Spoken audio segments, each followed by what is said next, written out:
Let's work on a Xenon pinball machine.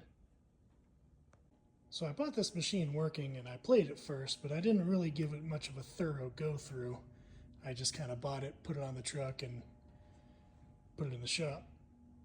But now I've gone through it and checked everything out, and every coil works, every switch works, every target works, every pop bumper. This thing scores correctly. I got lucky with this thing. That never works. Usually when I buy a machine, it's on fire. We'll also be installing an LED kit and all brand new rubbers. Let's get started. You can tell that this has been worked on before. The labels and all the ROMs on the voice board are new, and the labels on these here on the MPU are new. And also because, what the hell, why'd you do that? Stop it, get some help. As you can see, this Backglass has seen better days, and it's definitely only going to get worse. So before we change out any lights, let's replace this. Before I install the new Backglass, I should install the new LED infinity lights that go in front of it. But before I do that, I should install the LED adapters. The kit calls for blue and red. Let's put the Backglass in and see how that looks. I think that looks pretty good.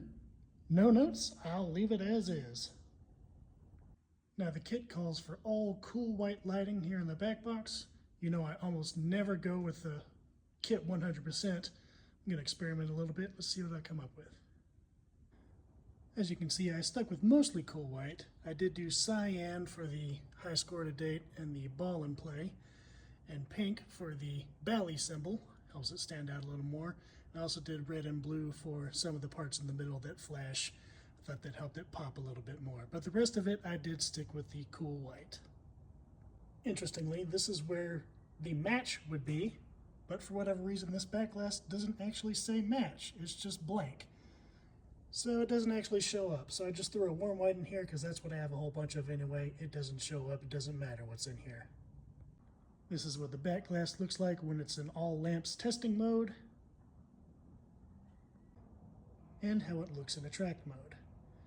Now it's really hard to see the infinity mirror effect here in this video. It looks a whole lot better in person, but I do like the way that the blues and reds here in the middle really make those parts pop.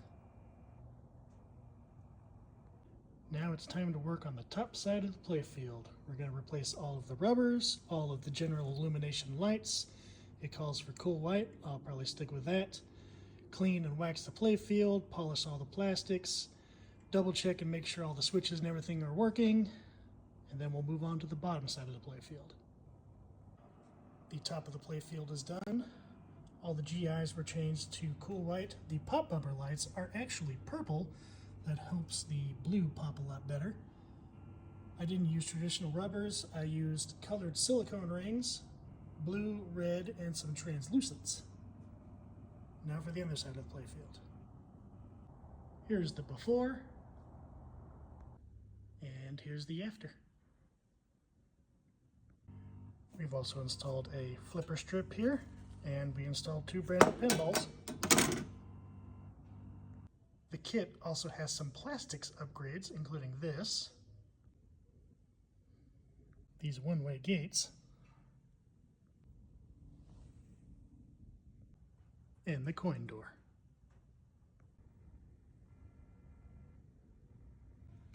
And after cleaning and reassembling it, here is our finished product. This beautiful Bally Xenon pinball machine will be at Retro World Arcade in Abilene. I'm delivering it to them in just a couple of days. Follow me to see what I fix next.